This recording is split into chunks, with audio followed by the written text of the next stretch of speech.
Buffalo food delivery. Kishanpur नामक गांव में चंदू और संपत नाम के दो दोस्त थे। दोनों ने पढ़ाई खत्म की और नौकरी की तलाश में थे। एक दिन संपत चंदू के पास न्यूज़पेपर लेके आता है। हमारे गांव में फूड डिलीवरी कंपनी शुरू हुआ है, उसमें फूड डिलीवरी बॉय की नौकरी खाली है, ये देखो पेपर में आया है। चंदू पेपर देखते हुए, फूड डिलीवरी क्या होता है? बड़ी बात नहीं है, उनके दिए हुए खाने को बताए गए एड्रेस पे पहुंचाना है। बढ़िया है, चलो तुरंत इंटरव्यू के लिए चलते हैं। संपत और चंदू इंटरव्यू के लिए जाते हैं। इंटरव्यूअर उन्हें इंटरव्यू करता है। ऑफिसर, लोगों को हमारा खाना डिलीवर करने के लिए तुम्हारे पास मोटर बाइक होनी चाहिए। है तुम्हारे पास मोटर बाइक? मेरे पास है सर। मेरे पास नहीं है सर। जिनके पास मोटर बाइक नहीं है उनको नौकरी नहीं दे सकते। संपत, तुम कल से नौकरी में भर्ती हो जाओ। चंदू, तुम मुझसे बाइक खरीदने के बाद मिलो। ठीक है सर। ठीक है सर, थैंक यू। चंदू और संपत वहां से निकलते हैं। दुखी मत हो, अपने माँ से पूछ के बाइक खरीद लेना, तब तुरंत नौकरी मिल जाएगी दोस्त। ठीक है दोस्त, कल मिलते हैं, कहकर दोनों अपने अपने घर चले जाते हैं। चंदू अपनी माँ शारदा को पूरी बात बताता है। बेटा, तुरंत बाइक कैसे खरीदेंगे? हमारे पास पैसे कहाँ हैं? एक काम करो, तुम हमारे भैंस को बेच दो, तुम्हें नौकरी मिल जाएगी और तुम्हारे पगार से फिर से भैंस खरीद लेंगे। नहीं माँ, भैंस के दूध से ही हमारा जीवन गुजर रहा है, उसे बेचकर हमें बहुत दिक्कत होगी। मुझे भैंस बेचना बिल्कुल पसंद नहीं है। फिर क्या करोगे बेटा? मैं हमारे भैंस पे घूमूंगा और फूड डिलीवर करूंगा। ठीक है बेटा, तुम्हें जो सही लगे वो करो, इसके बारे में कंपनी से बात कर लो। चंदू फूड डिलीवरी कंपनी जाता है। क्या चंदू, बाइक खरीद लिया तुमने? नहीं साहब, नहीं खरीदा। मैं अपने भैंस पे घूमते हुए फूड डिलीवर करूंगा। क्या चंदू, भैंस पे फूड डिलीवरी करोगे? भाग, चलो फूटो यहाँ से, कहकर उसका अपमान करता है। चंदू बहुत अपमानित होता है और घर के लिए निकलता है। घर पहुंचने पर, बेटा, नौकरी मिली? नहीं माँ, भैंस पे फूड डिलीवरी की बात सुनकर उन्होंने मुझे बहुत अपमानित किया। उन्हें फूड डिलीवरी चाहिए। उन्हें क्यों फर्क पड़ता है कि मैं कैसे डिलीवर करूंगा? उनको सबक सिखाऊंगा। हम ही खाना बना के डिलीवर करेंगे। ठीक है बेटा। तुम चिकन लेग पीस और मटन तंदूरी तैयार करो। मैं भैंस पे घर घर जाके सप्लाई करूंगा, रोड पे घूमते हुए बेचूंगा। शारदा बढ़िया रसोइया थी और वो चिकन, मटन और अंडे तैयार करती है। चंदू इनको एक प्लास्टिक बास्केट में रखकर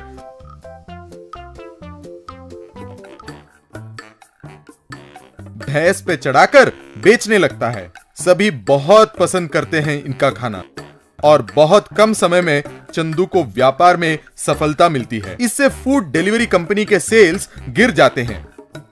उस कंपनी के ऑफिसर और संपत चंदू से मिलने आते हैं।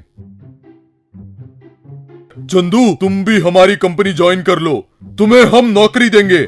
नहीं चाहिए, मेरी कंपनी बहुत अच्छी चल रही है। अब मुझे आपकी नौकरी की जरूरत नहीं है। चलिए निकलिए यहाँ से। शाबाश चंदू, शाबाश। तुम्हारा अपमान करने वाले मेरे बॉस को तुमने बहुत बढ़िया सबक सिखाया। मैं भी आज से ये नौकरी छोड़कर तुम्हारे साथ काम करूंगा। मुझे भी अकल आ गई। आज से किसी को अपमानित नहीं करूंगा। तुमने साबित कर दिया कि फूड सेल्स बढ़िया होने के लिए स्वादिष्ट खाना महत्वपूर्ण है, डिलीवर करने वाला वाहन नहीं। मुझे माफ कर दो चंदू। आपके अपमान की वजह से ही मैं यहाँ तक पहुँचा हूँ। Thank you officer. ऐसे चंदू भैंस पे चिकन, मटन और अंडे बेचता था और लोग खरीद के खाते थे। Magical fish tree. अरब सागर के तट पर किनारापुरा नाम का एक मछुआरों का बस्ती था। उस बस्ती में रामदास नाम का एक बूढ़ा रहता था। उसके दो बेटे थे, लिंगादास और मंगादास। लिंगादास पिताजी के साथ समंदर में जाकर मछली पकड़ता था, पर मंगादास को पानी से बहुत डर लगता था। एक दिन उसके पिताजी, बेटा मछुआरों के परिवार में पैदा होकर मछली पकड़ने से कतराओगे तो कैसे चलेगा? वैसे पानी से इतना डरते क्यों हो? तैरना सीखोगे तो काम हो जाएगा ना बेटा। बापू वो तो पानी ऊपर गिरने के डर से नहाता भी नहीं है, सिर्फ गीले कपड़े से अपने आप को पोंछ लेता है, चुल्लू भर पानी ही पीता है वो, इतना डर है उसे पानी से। तैरना कब सीखेगा? कहकर उसकी खिल्ली उड़ाने लगा। उसे और क्यों डरा रहे हो? बेटा तेरे लिए एक अच्छा रिश्ता आया है, लड़की बहुत सुंदर है, पर यदि उन्हें पता चला कि तुम मछली पकड़ना नहीं जानते तो वो तुम्हें अपनी बेटी नहीं देंगे बेटा। हमने उनसे झूठ बोला है कि तुम मछली पकड़ना खूब जानते हो। अगले महीने तुम्हारी शादी तय हुई है, अगर ये रिश्ता टूट गया तो जिंदगी में इससे अच्छा रिश्ता नहीं मिलेगा बेटा, सोच लो। यूं कुछ दिनों बाद राधिका नाम की लड़की से उसकी शादी हो गई। एक दिन राधिका, ये क्या, आप उनके साथ मछली पकड़ने क्यों नहीं जाते हो? कल मेरे पिताजी हमसे यहाँ मिलने आ रहे हैं, वो आपको मछली पकड़कर लाते हुए देखना चाहते हैं। किसी तरह अब बड़े बड़े मछली पकड़कर ले आओ और उन्हें दिखाओ प्लीज। यूं अगले दिन वो मछली पकड़ने चला गया। एक पेड़ के नीचे खड़ा होकर दूर दिख रहे समुद्र को देखकर, बाप रे समुद्र, हे भगवान मेरे जिंदगी के साथ ऐसा क्यों खेल रहे हो आप? मैंने क्या पाप किया था? झूठ बोलकर शादी की, ठीक है ये तो पाप है, अब मौत के अलावा और कोई चारा नहीं है मेरे लिए। कोई सूखा कुआं देखकर उसमें कूदकर मैं मर जाता हूँ, ऐसा उसने सोचा। तभी वो पेड़, बेटा चिंता ना करो, मौत कभी भी किसी भी समस्या का समाधान नहीं है। वो पेड़ को प्रणाम करके, मैं अपना दुखड़ा कहाँ रोऊं, समझ में नहीं आता, कृपा करके मुझे इस मुसीबत से छुड़ाइए हे वृक्ष। जरूर छुड़ाऊंगा बेटा, वो देखो उस तालाब से पानी लाकर मुझ पर छिड़को, उस पानी को देखकर ना डरो, मैं हूं ना। निडर होकर पानी में उतरकर पानी ले आओ। वो यूं सहमा सहमा पानी में उतरा और एक बाल्टी भर पानी भरकर वापस आया।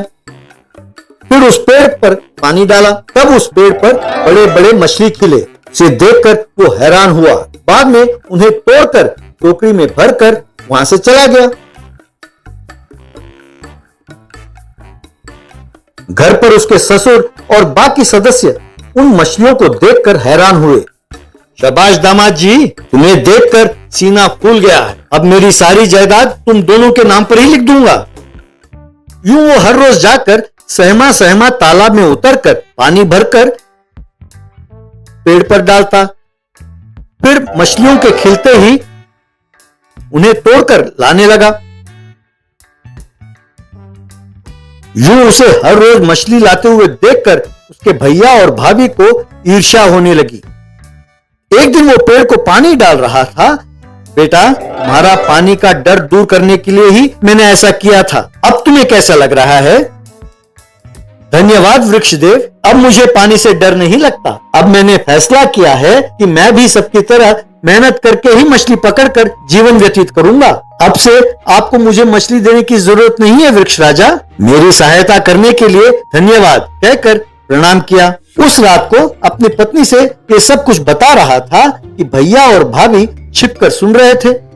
अच्छा तो ये बात है, तो ये है वो राज। अरे मैं तो मछली देखकर हैरान हो गई थी कि कैसे पकड़ रहा है, अब समझी। मुझे भी किसी तरह उस पेड़ को बहकाकर मछली लाने होंगे, यूं हर रोज समुद्र में जाने का झंझट नहीं होगा, ऐसा उसने सोचा।